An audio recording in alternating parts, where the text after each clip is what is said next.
मैं श्रीमती कल्पना Arora, associate professor SPCGCA में BSc part second में सेकंड पेपर के अंतर्गत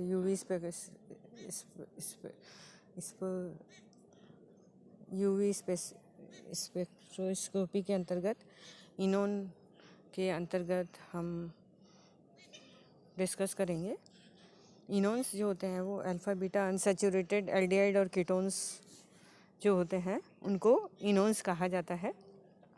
उसकी स्ट्रक्चर जो होती है वह CH2 double bond CH single bond CO और एक वैलेंसी जो होती है वो R एल्किल ग्रुप या H से जुड़ी हुई होती है, या हम उसको कह सकते हैं वे कंपाउंड जिसमें कार्बोनिल ग्रुप डबल बॉन्ड के साथ कॉन्जुगेशन में हो वो इनोन्स कहलाते हैं। इनोन्स के अंतर्गत जो कार्बोनिल ग्रुप है उसमें कार्बन ऑक्सीजन के मध्य डबल बॉन्ड है। पाई बॉन्ड के अतिरिक्त ऑक्सीजन पर एक लोन पेयर उपस्थित है, तो उस कारण से उस कार्बोनिल ग्रुप में pi to pi anti bonding और N to pi anti bonding transition जो है वो पाया जाएगा। तो pi to pi anti bonding transition के कारण जो वेवलेंथ प्राप्त होती है वह 215 से 250 nm के आसपास प्राप्त होती है, और N to pi anti bonding transition के लिए जो लैम्डा मैक्सिमम प्राप्त होती है वो 310 से 330 के आसपास प्राप्त होती है। Pi to pi anti bonding transition के लिए शार्प पीक प्राप्त होती है, जबकि n to pi anti bonding transition के लिए वीक पीक जो है वह प्राप्त होती है। जैसा कि हम जानते हैं कि कार्बोनिल ग्रुप इलेक्ट्रोनेगेटिविटी डिफरेंस के कारण पोलर ग्रुप होता है। पोलर ग्रुप होने की वजह से सॉल्वेंट की पोलरिटी का फ़र्क भी उस पर पड़ेगा।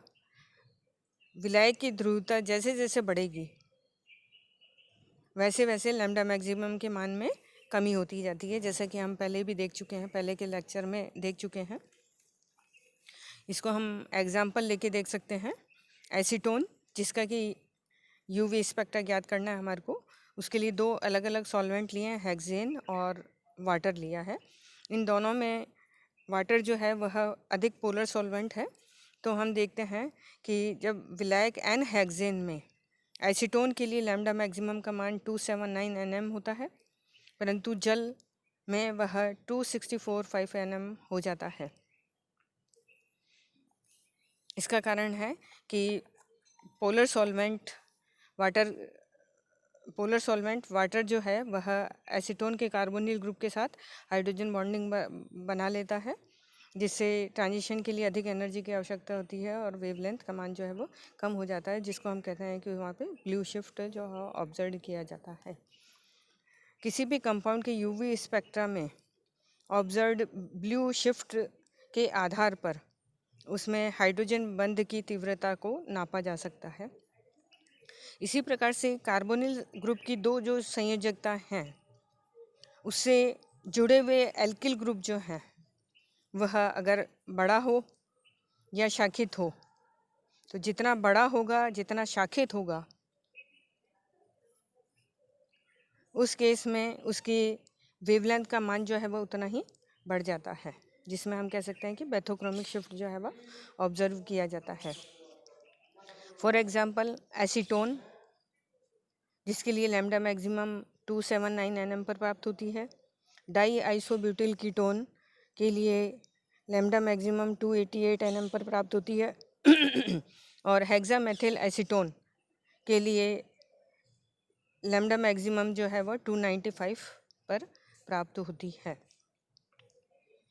इसी में नेक्स्ट है कार्बोनिल समूह के साथ अगर कोई लोन पेयर वाला ग्रुप अगर जुड़ा हुआ होता है, जिसको हम ऑक्सोक्रोम कहेंगे, तो एन पाई ट्रांजिशन प्रभावित होगा, या हम कह सकते हैं कि N to pi anti bonding transition के लिए वेवलेंथ का मान जो है वो कम हो जाता है, जिसको हिप्सोक्रोमिक शिफ्ट कहा जाता है। उदाहरण के लिए कुछ कार्बोनिल समूह यौगिकों के लैम्डा मैक्सिमम को हम देखते हैं।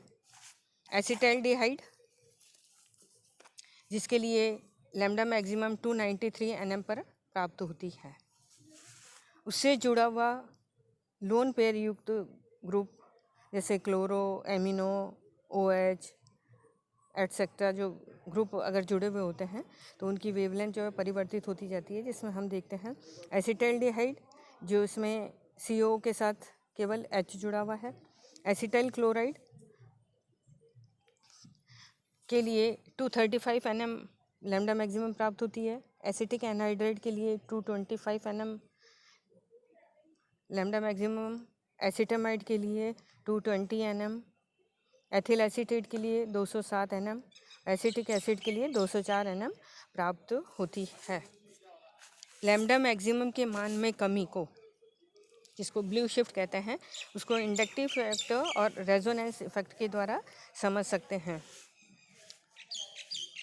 दोनों ही इफेक्ट के कारण, प्लस नेगेटिव आई इफेक्ट और प्लस R इफेक्ट के कारण अणु जो है वह अधिक स्थायी होता जाता है, जिससे N2 पाई एंटी बॉन्डिंग ट्रांजिशन के लिए अधिक ऊर्जा की आवश्यकता होती है, अतः लैम्डा मैक्सिमम के मान में कमी हो जाती है। Thank you.